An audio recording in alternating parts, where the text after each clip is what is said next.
You're listening to the Chelsea Zerna podcast, a podcast that inspires conscious leaders to live meaningful lives and to get in touch with the deepest parts of the human experience. My name's Chelsea Zerna, and I'm a women's empowerment coach with the mission of rewilding the feminine back into society. Each week, I have a conscious conversation with best-selling authors, inspiring leaders, and spiritual lightworkers who aren't afraid to step into the unknown and explore the greatest truths of life.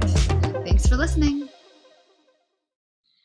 So I've been going through quite an interesting experience lately with so many ups and downs. And last night, I got really fed up. I was like in my head so much because there was this guy that I was so interested in. He was showing interest back and totally flirtatious, yet so not in a space for a relationship. And I was forcing it. And I was frustrated. And I was like, oh, what the heck? And like, I could tell that he potentially had feelings, but maybe not. And I was just trying to create it. I was trying to make it into something. And so one day he texted me and he's like, what's our motto? And I said, fuck it, just do it. And I was like, well, that's my motto. I just say fuck it to everything and I go for it. And it's supposed to be very empowering for me, just like leaning into fear. And I was like, what's your motto? And he was like, thank you for this perfect adventure. And it like really dropped me into my heart. And I was like, wow, thank you. That was really beautiful. Actually, I love that motto. And so he posted a video on his story and he wrote on it, thank you for the perfect adventure. So I posted a video on my Instagram story and I was like, fuck it, just do it. Or no, he posted, fuck it, just do it. And I posted, thank you for this perfect adventure. So he posted my motto and I posted his. Anyways, there's a point to this. So I was trying to control this situation and kind of force it into like this love, like romantic commitment partnership that he wasn't in for. Like he wants to feel free and build a business. And I'm like, I don't want to lose you, being a woman who fears losing love and abandonment, right? All men want to feel free. All women fear losing love and they fear abandonment. Men fear losing their freedom. This is not a great match right now. And so last night I was like, I need to do something different. I need to totally break my state. I need to get out. I need to get out of my head. The writing isn't helping. This is way too much. Like I just need to go and get in my body. So I went dancing with a friend. I put on this beautiful red dress and we're driving along and we come to this beautiful place in Atlanta with these arches. And so we get out, we set up the speaker, we start dancing. And like, as we're looking around, we're seeing like the whole thing is surrounded by apartment buildings. So we're seeing all these people kind of like looking out the window into their apartment. Some people have their video cameras out. Some people are like calling their family over. And you could just kind of see things like starting to happen from the windows. And I'm really shy. And so I'm just like trying not to like look. And I'm just like noticing, okay, well, I'm not super embarrassed. Like at least they're enjoying it. So I'm like, okay, I'm going to lean into this further. And so this woman walks over. And she's like carrying a red cup in her hand, definitely a little bit drunk. And she's like, hey, she's very vocal too, very expressive. She's like, hey, Alan, come here and look at this. So I'm like thinking it's like her husband or something. And she's like, look at them dancing. She's like, do you guys mind if I watch you? And we're like, sure. And so she sits down and she's watching us dance. And we're just having the time of our lives. And like, we've been dancing for quite a while, especially like together. So we know each other's style. It's very free. It's very flowing. I'm wearing this flowy red dress and it's just a very sensual dance. And so she's like, wow, this is how I fell in love with my husband. And she just started going in and in and in. And she's just like this woman who she's trying to get us to fall in love. That is her intention for sitting down there. Because the more she looked at us, the more she was like, oh, look at that twinkle in her eye. Look at that twinkle in his eye. Oh my God. And she was like, she is gorgeous. You better lock her down. She's going to get away. And she could tell that like I was just like this flowing being. She's like, you're radiating energy. You're so positive. And she was like, just trying to like pressure him in a way to like, hey. And he was like totally, I think already feeling some sort of emotion and connection because we've been dancing together for a while and it's very sensual and it's very connective in general. And so her kind of poking this was kind of poking him. And he was like, she is beautiful. She is gorgeous. And went into this soliloquy about how amazing I am. And then I started to feel the energy shift. I started to feel it no longer being very carefree. I started to feel it becoming a little bit more pressure. And at first I was just smiling and taking it super lightly and just like, oh, this is fun. Like I love, it's flattering to be, we have people pour so much love into me, like telling me how beautiful I am, telling me how amazing I am. And just like them two are having their own experience about me. And I'm just like, just at this point dancing by myself while they're just sitting there having this conversation. And I'm like slightly uncomfortable, slightly flattered. And I'm like, okay, this is super interesting. And I'm noticing that my emotions are starting to become a little bit more like contracted. I'm like, okay, I'm feeling a little bit of pressure now because I feel him actually like falling for me, with her basically giving him permission in a way to feel what he's already feeling, but like put it into words. It's making it even more real and concrete for both of us. And actually by making it more concrete, it's polarizing how we're already feeling. So I think before she spoke, we were kind of like in the same flow, feeling the same thing. But as soon as there was form and words put around it, it became polarized, because what he was feeling was then exaggerated into like love. And what I was feeling was then exaggerated into like, oh no, this is too much. And not to say it was too much. Like I really truly care about this person and I love who he is so much. There's no one else I'd rather be dancing with during quarantine than this person. I love him. I just am not in love with him. And there's a difference. And I actually like feel like I'm in love with someone else. And so this is where the difficulty comes in. Like I went into this situation actually like wanting to clear my mind. And instead a situation was brought to my attention, and it was being reflected back to me. What I was doing to this guy that I have this crush on is now being reflected back to me in a guy that has a crush on me. And I'm seeing how I am contracting and I'm shutting down. And I'm like, I actually don't want this. This is too much. And how the more it got bigger on their end, the more I wanted to run away and like literally wanted to escape. And like by the end of the night, he was like kissing my cheek, like sitting next to me. Again, super flattered because I love this person, but I was in such a different space. Like I was like feeling, and this is never to hurt that other person. I'm not saying that at all. It's just I was in a space of trying to clear my mind from this love that I was attached to.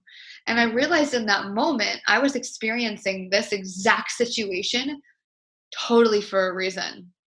And it's funny because her son, who ended up coming over, Alan, he was like, hey, I actually have a speaker, because our speaker died. And like almost as soon as we got there. So it was funny, we met this mother and son pair, and they literally had a speaker. They had basically all the ingredients that we needed to a perfect night in the creator's mind, a perfect night. And for me, I was super uncomfortable. I was feeling all these emotions and it didn't feel perfect. But actually, when I observed what was happening, it was perfect. It was so divine that I was like, this is exactly what was meant to happen.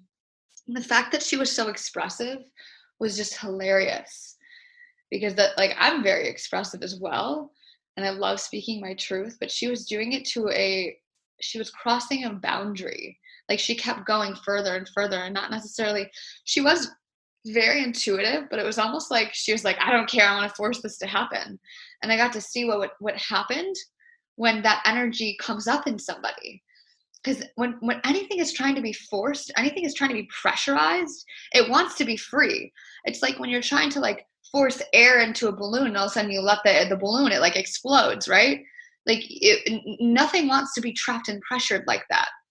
And I was feeling that way. And at the end of the night, and the funniest part was, he said, text me when you get home, make me feel special. And it's the exact same thing that this guy said to me. And I was like, what are the chances that he used the exact same phrase? And so when I got home, instead of saying I'm home, I decided to say to him, thank you for this perfect adventure, which is exactly what the guy's motto was. And I said, universe, if this situation was contrived for me to learn something, tell me what that was. Like respond back in something that I would understand. And the response back was, don't forget, child. And a few months prior, I did an inner child healing where the result of that whole thing, like we went to this family constellation workshop, and we had to act out our inner child. And like we got to see other people acting out our inner child for us. And the conclusion of mine was my inner child just wants to go on an adventure. She just wants to be taken on an adventure constantly. And it's just like, so, oh my God, I just love my inner child thinking about that. Like, oh, I want to take you on an adventure. I'm sorry for ignoring you. I'm sorry for not taking you. And it's funny that his motto was, thank you for this perfect adventure. And then this guy that I went dancing with, his response was, don't forget, child. And it was the most clever thing the universe could have said to me. And it showed me that although we are not in control of the universe, we are creators of our own reality. We communicate in a way that is so, so, so specific to how we can understand it. So if we learn through pain, we will receive our lessons through pain. If we learn through inspiration, we will receive it through inspiration. That's the old Japanese Satori versus the Kensho philosophy, right? And this can be, we can learn through so many different ways, but the reason I'm saying that is because we learn in the way that we can understand.